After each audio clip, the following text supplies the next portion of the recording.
Hello everyone, welcome to electrical helper. HVAC control system यानी कि heating, ventilation, air condition को BMS system से control किया जाता है। और बीएमएस सिस्टम में आपका डीडीसी पैनल का ज़रूरत पड़ता है। डीडीसी पैनल में आयो मॉडल लगा हुआ रहता है। आयो मॉडल का द्वारा हम लोग का जो फील्ड में जो यूनिट रहता है, एयर हैंडलिंग, एफसीयू या सीएसयू, एचआरडब्ल्यू, जो भी यूनिट रहता है, उसमें बहुत सारा डिवाइस इंस्टॉल किया जाता है। उस डिवाइस का जो आपका रीडिंग होता है यानी स्टेटस क्या है, जो डिवाइस आपका इंस्टॉल किया गया है उसको किस काम के लिए गया है, वो सारा डिटेल्स आपका बीएमएस में ग्राफिक्स के माध्यम से आपको शो करेगा कि आपका उस फ्लोर में टेम्परेचर क्या है, ह्यूमिडिटी क्या है, आपका आरएच क्या है और CO2 क्या है, डक्ट ऑफ प्रेशर कितना जा रहा है, आपका जो यूनिट है उड़ान है कि नहीं, ये सारा डिटेल्स बीएमएस सिस्टम में शो करता है। तो ये तो आपका फाइनल काम हो जाता है। फाइनल होने के बाद ऑनलाइन आप चेक कर सकते हैं बीएमएस सिस्टम में। लेकिन हम लोग को यदि मैनुअल, जैसे कि मैं बीएमएस टेक्नीशियन हूँ तो पूरा काम मैं कर लेता हूँ, करने के बाद मैनुअली हम लोग को चेक करना। तो चेक करने से पहले ये ध्यान रखिएगा, आप यदि नए टेक्नीशियन है, बीएमएस में आना चाहते हैं, बीएमएस काम करते हैं या करना चाहते हैं, या बीएमएस ऑपरेटर है या एचवीएसी टेक्नीशियन है, चिलर ऑपरेटर है, तो आज मैं बात करूंगा बीएमएस का पूरा फंडामेंटल, किस तरह से इसका ऑपरेटिंग किया जाता है, कैसे क्या क्या काम करता है, ये सारा जानकारी देंगे। चैनल पर यदि आप नए हैं तो सब्सक्राइब के साथ नोटिफिकेशन ऑन कर लीजिए। इस चैनल में आपका building automation, fire alarm system, access control system, data, CC camera, इस सभी चीज़ का जानकारी दिया जाता है। तो चलिए बीएमएस का पूरा फंडामेंटल आपको जानकारी देता हूँ। तो जैसे कि यहाँ पर आपको दिख रहा है प्राइमरी पंप, चिल्लर और सेकेंडरी पंप। ये हो गया आपका एयर कोल्ड चिल्लर। और यदि आपका वाटर कोल्ड चिल्लर रहता है तो वहाँ पर आपका कंडेंसर पंप भी रहता है और कूलिंग टावर भी रहता है। तो इसको ऑपरेट करने के लिए बीएमएस सिस्टम लगाया जाता है। बीएमएस सिस्टम से इसको ऑन ऑफ कर सकते हैं। इसका टेम्परेचर, ह्यूमिडिटी, ये सारा चीज़ हम लोग चेक कर सकते हैं एक ही जगह में बैठ के। बीएमएस रूम होता है, बीएमएस रूम से आप सारा चीज़ ऑपरेट कर सकते हैं। और कोई भी समस्या हो तो अलार्म आ जाता है। अलार्म आने के बाद आपको इन्फॉर्मेशन देना पड़ता है आगे जो सुपरवाइजर रहता है। और इसमें आपका सेंसर इंस्टॉल किया जाता है। तो आयो मॉडल इंस्टॉल किया जाता है आपका डीडीसी पैनल में, और सेंसर जितना है फील्ड में इंस्टॉल किया जाता है। और एक्चुएटर में भी फील्ड में भी इंस्टॉल किया जाता है। यानी कि यदि आपका फील्ड में एचयू इंस्टॉल है तो return air duct, supply air duct में डंपर एक्चुएटर इंस्टॉल किया जाता है। चिलर पाइप में आपका वाल्व एक्चुएटर इंस्टॉल किया जाता है। और सेंसर जो है आपका, जैसे टेम्परेचर हो गया, रूम ह्यूमिडिटी हो गया, उसके बाद जो है RH हो गया, CO2 हो गया, और बहुत सारा जगह में हाइड्रोजन सेंसर भी इंस्टॉल किया जाता है।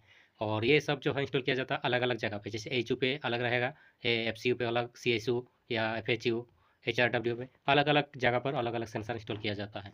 तो ये सारा काम जो है बीएमएस टेक्नीशियन का काम है। उसके बाद जब आपका बिल्डिंग ऑपरेट हो जाता है, यानी कि ऑनलाइन जब हो जाता है, तो जैसे डॉक्यूमेंट्स वगैरह बनाना पड़ता है पहले, और आईटी नेटवर्किंग का काम भी करना पड़ता है, बैकनेट, उसके बाद मोडबस, ये सब काम करना पड़ता है, और क्लाइंट से बात करना पड़ता है। उसके बाद हमारा सुपरवाइजर रहता है, इंजीनियर रहता है, उसके बाद लास्ट में हम लोग का जो टेक्नीशियन का, ये सब काम होता है। तो फील्ड में जब भी हम काम करते हैं तो बीएमएस के लिए fundamentals, electricity control system, field device functionality and termination, DDC controller and IO models, basics of HVAC they are control from BMS system. IT networking का बीएमएस सिस्टम में काम होता है, बैकनेट और मोडबस भी चाहिए। और उसके बाद टेस्टिंग एंड कमीशनिंग सपोर्ट भी देना पड़ता है लास्ट तक, यानी कि जब तक आपका ऑनलाइन नहीं हो जाता। फिर ग्राफिक्स का भी डिज़ाइन बनाना पड़ता है इंजीनियर को। तो ये सारा चीज़ जो है आपका बीएमएस सिस्टम का काम होता है। बीएमएस सिस्टम में ये ऑपरेट होता है। तो ग्राफिक्स आपका कुछ इस तरह का बनता है। यहाँ पर जितना सेंसर आपका इंस्टॉल किया जाता है, आपका एग्जस्ट एयर हो गया, fresh air line, supply, return duct में जो भी इंस्टॉल किया जाता है सेंसर, सारा सेंसर का डिटेल्स आपका बीएमएस सिस्टम में बताया जाता है। तो इंट्रोडक्शन, सबसे पहले आप क्या क्या सीखेंगे, जैसे बीएमएस क्या है, बीएमएस का कंपोनेंट्स क्या क्या है, और फीचर क्या क्या रहता है बीएमएस में। तो सबसे पहले बीएमएस का फुल फॉर्म होता है बिल्डिंग मैनेजमेंट सिस्टम। ये अलग अलग बहुत सारा वेंडर रहता है, ठीक है। और इसके द्वारा बीएमएस से कि जैसे चिल्लर आपका ऑपरेट होगा, पंप हो गया, air handling unit, FCO, CSU, fan जितना भी है, फिर आपका इलेक्ट्रिक पैनल जो है इसको भी कंट्रोल कर सकता है, लाइटिंग को भी कंट्रोल कर सकता है। और security, CC camera, fire alarm system, इसको थ्रो करेगा बीएमएस सिस्टम में, यानी कि बीएमएस सिस्टम में भी जो देखना चाहते हैं तो थ्रो करके आप देख सकते हैं।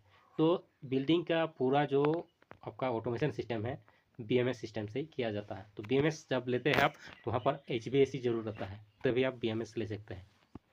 तो व्हाट इज़ बीएमएस, बीएमएस क्या है, तो बीएमएस क्या है कि मतलब यानी कि कंट्रोल कर सकते हैं, मॉनिटरिंग कर सकता है, ऑपरेशन एंड मैनेजमेंट, टेम्परेचर सारा चीज़ चेक कर सकते हैं, मॉइस्चर यानी कि गंदा वगैरह अगर फिल्टर हो जाता है तो उसको भी चेक कर सकते हैं, बाद में आपको उसको ठीक करना पड़ेगा। फिर वेंटिलेशन, फैन का जितना भी है उसको ऑन ऑफ कर सकता है। और उसके बाद आता है आपका, जैसे ये तो हो गया बीएमएस का। फिर सेफ एंड कंफर्टेबल इन्वायरमेंट आपका रहता है। एनर्जी सेविंग भी होता है बीएमएस सिस्टम में, और आपका टाइम का भी बचत होता है। एनर्जी सेविंग होता है और टाइम का भी बचत होता है बीएमएस सिस्टम में।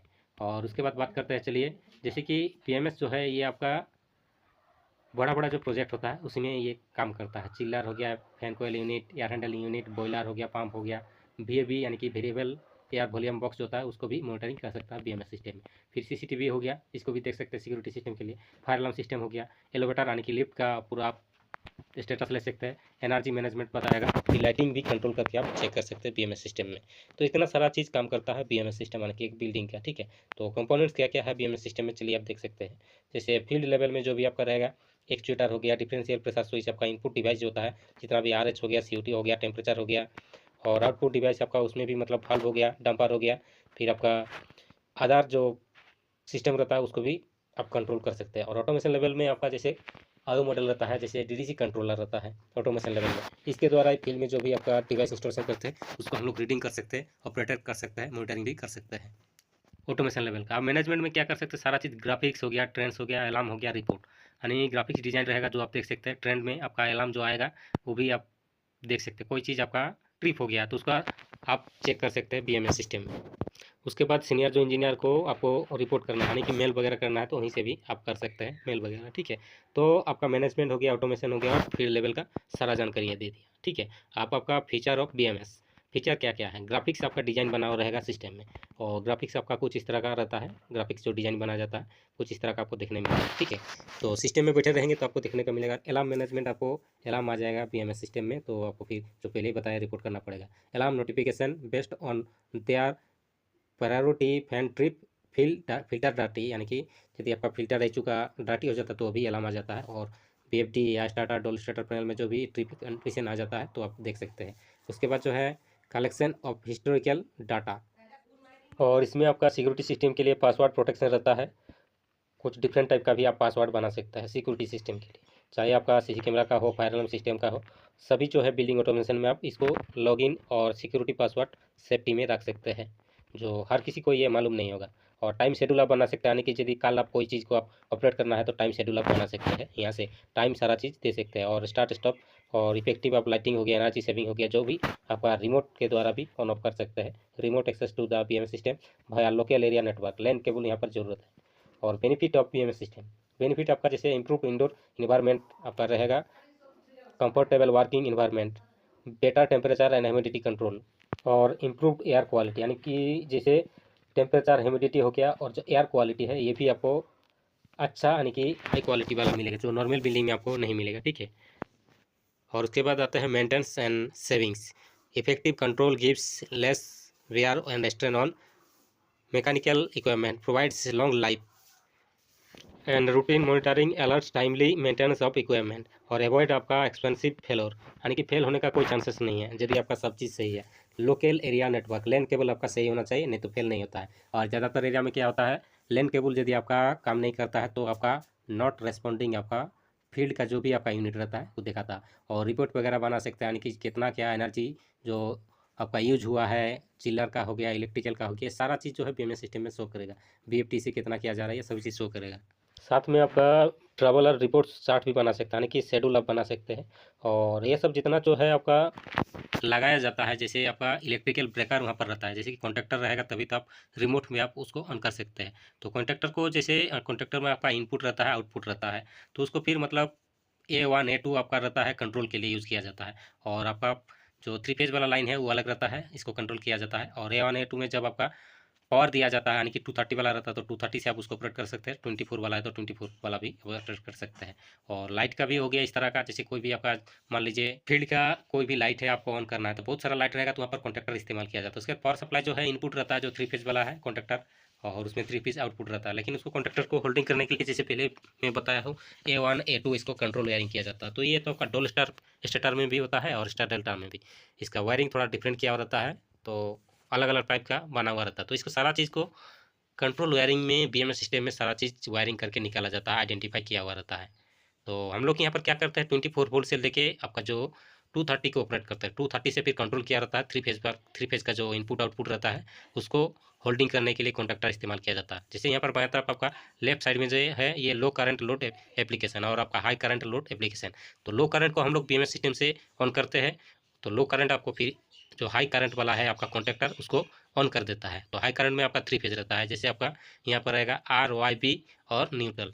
बहुत सारा में आपका सिंगल सिंगल टाइप का भी रहता है, जैसे न्यूट्रल नहीं रहता है, 3 फेज वाला ही रहता है। और यहाँ पर दिया हुआ रहता है आपका A1 A2 टर्मिनल, यानी कि इसमें 230 फेज जैसे आएगा ये ऑन हो जाता है। ये कहीं भी आप देखिएगा कॉन्ट्रैक्टर को होल्डिंग करने के लिए आपका फेज और न्यूट्रल चाहिए तो ये ऑन होता है। तो तो उसमें टर्मिनल ब्लॉक रहता है, एनो टाइप का रहता है, एनसी टाइप का भी, एक्सिलरी कंडक्टर ऊपर से बहुत सारा में लगाया जाता है कंट्रोल वायरिंग के लिए। क्या क्या आपको उसमें स्टेटस वगैरह चाहिए, कोई चीज़ उसमें से फिर आपको ऑन करना है, जैसे इंडिकेटर वगैरह वहाँ पर दिया रहता है, जैसे और भी बहुत सारा लाइटिंग वगैरह उसमें से, और कोई वाल्व आपको ऑपरेट करना है, तो इस तरह का ये बना हुआ रहता है या बनाया जा सकता है आपका कॉन्ट्रैक्टर द्वारा कंट्रोल वायरिंग करके, ठीक है। जो कि मतलब आपका अगर क्लाइंट को बताएंगे तो क्लाइंट फिर उस तरह का मॉडिफाइड करके ले आता है। और आपका जैसे यहाँ पर आपका ड्यूटी जो है कॉन्ट्रैक्टर का, तो रेटिंग जो है यहाँ पर जो आपका AC1 और AC3, तो AC1 में क्या क्या है, general purpose use for non inductive load PF 0.95 EG heaters. और आपका AC3 में जो है मोटर स्विचिंग रहेगा, और भी आपका एलोवेटर्स वगैरह रहेगा,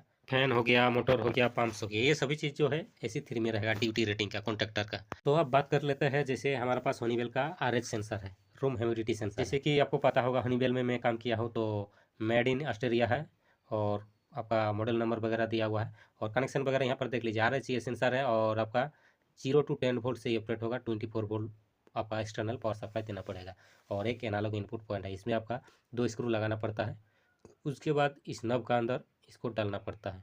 तो ये थोड़ा लूज़ कर लीजिएगा, इसका स्क्रू जो है लूज़ करना पड़ेगा। लूज़ करने के बाद वहाँ पर 2 ड्रिल मारना पड़ेगा डाक्ट में, डाक्ट टाइप का है, और आपका वॉल में भी बहुत सारा में फिक्स होता है।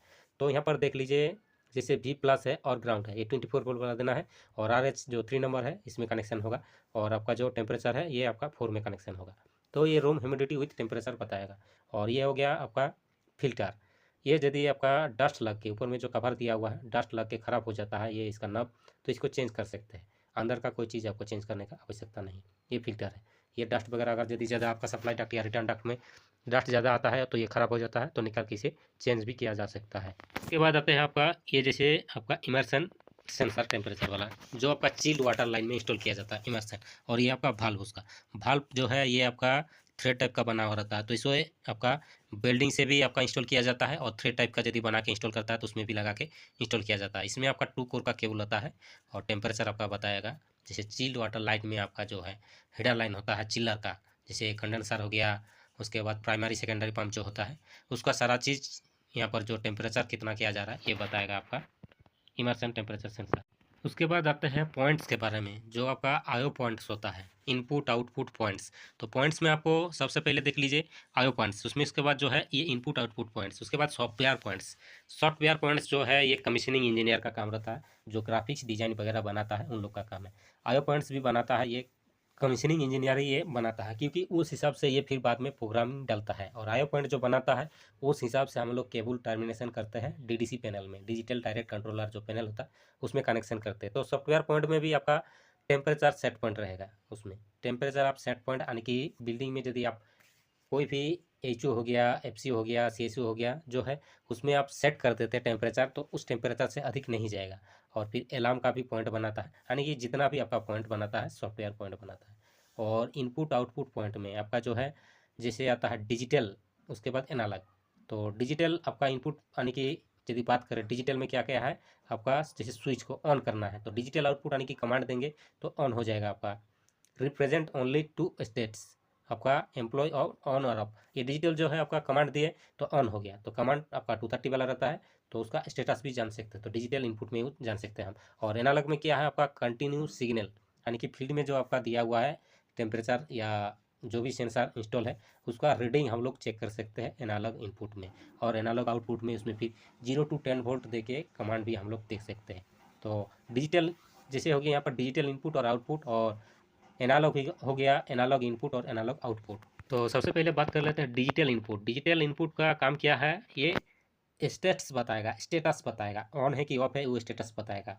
और use for monitoring of the equipment, यानी कि जो है कोई भी आपका एग्जस्ट फैन हो गया, कोई भी आपका जैसे फैन या मोटर हो गया उसका रन है कि नहीं उसका स्टेटस बताएगा। ट्रिप स्टेटस, यदि ट्रिप हो जाता है उसका भी स्टेटस बताएगा। और यदि आपका डिफरेंशियल प्रेशर स्विच उसका भी स्टेटस बताएगा।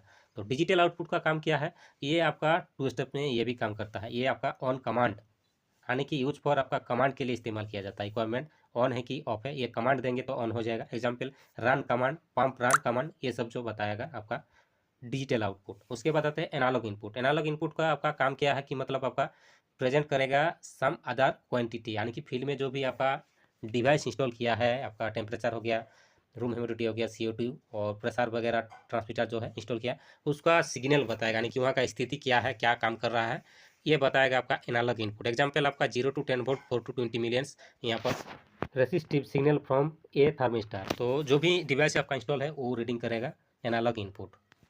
तो उदाहरण के लिए यहाँ पर जैसे जो हम लोग का DDC कंट्रोलर होता है, DDC कंट्रोलर से फीड में आपका कोई आपका ट्रांसमीटर इंस्टॉल किया गया है।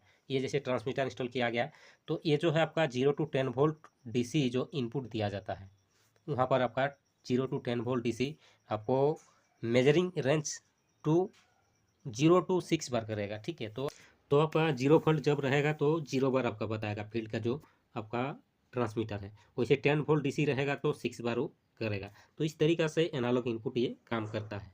ये हो गया आपका एनालॉग इनपुट का काम है। 0 to 10 volt input to the DDC, यानी कि फील्ड में जो डिवाइस है वो 0 to 10 वोल्ट आपका आएगा DDC कंट्रोलर में। ये 10 वोल्ट आएगा DDC कंट्रोलर में, 0 to 10 वोल्ट आपका एनालॉग इनपुट। फीडबैक में भी आपका 0 to 10 वोल्ट कोई भी आपका जैसे आपका VFD में आपको मिलता है।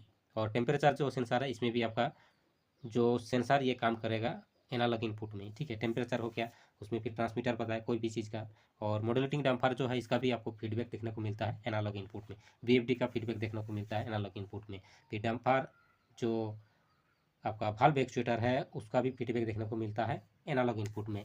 जो आपका 0 to 10 वोल्ट किसी में भी दिए तो उसका फीडबैक हम लोग को मिल जाएगा एनालॉग इनपुट में। यहाँ पर जैसे आपको तीनों चीज़ बताया गया है। उसके बाद आता है एनालॉग आउटपुट। ये आपका continuous signal use control the modulating actuator. जैसे पिछला में फीडबैक बताया था, तो ये मॉड्यूलेटिंग वाला जो एक्चुएटर होता है, जैसे कि आपका बता रहा है यहाँ पर कोई भी आपका एक्चुएटर हो गया मॉड्यूलेटिंग वाला होना चाहिए। तो 0 to 10 वोल्ट हम लोग DDC से भेजते हैं। ये देख लीजिए ईरो बना हुआ है, एक्चुएटर में हम लोग भेजते हैं। ये जैसे वाल्व एक्चुएटर है, इस तरह का डंपर टाइप का, जैसे HBC में रिटर्न डक्ट में, सप्लाई डक्ट में, फ्रेश एयर डक्ट में डंपर जो है मॉड्यूलेटिंग वाला है, उसमें हम लोग 0 to 10 वोल्ट देते हैं। तब आपका फीडबैक में जैसे एनालॉग इनपुट में आता है उसका फीडबैक, जितना वोल्ट देंगे उतना फीडबैक एनालॉग इनपुट में आता है। और VFD जो है वेरिएबल फ्रीक्वेंसी ड्राइव, उसको भी ऑपरेट करने के यानी कि स्पीड को वेरी करने के लिए आपका 0 to 10 वोल्ट देना पड़ता है, तभी जाके आपका 50 हर्ट्ज पे चलता है VFD। उसके बाद आता है IO मॉडल, यानी कि इनपुट आउटपुट मॉडल्स। तो ये आपका हर वेंडर का देखने को मिलेगा। आपका हनीवेल हो गया, सीमेंस हो गया, स्नाइडर हो गया, जॉनसन कंट्रोल हो गया, इस तरह का और भी है, डेल्टा है, उसके बाद डिस्टेक है, फिर आपका कीवेक एंड पीटर का नया नया अभी मार्केट में आया है, जो आपका कहीं नहीं मिलेगा आपको, लेकिन मुझे इस तरह का मॉडल मिला है और इसका काम में भी सिखाया हो। तो आयो मॉडल सबका रहेगा, जैसे यहाँ पर हनीवेल का रहेगा। तो एक आपका मास्टर कंट्रोलर रहेगा, मास्टर कंट्रोलर से फिर सभी को आयो मॉडल हो गया, अनेक तरह का रहता है। यानी कि आपका आयो मॉडल में एनालॉग इनपुट का मॉडल रहेगा, एनालॉग आउटपुट का मॉडल रहेगा, डिजिटल इनपुट का मॉडल रहेगा, डिजिटल आउटपुट का मॉडल रहेगा, फिर मिक्सर आपका आयो मॉडल रहेगा। मिक्सर आयो मॉडल यानी कि वहाँ पर सभी तरह का रहेगा। तो रिक्वायरमेंट का हिसाब से ये जो है इंस्टॉल किया जाता है DDC पैनल में।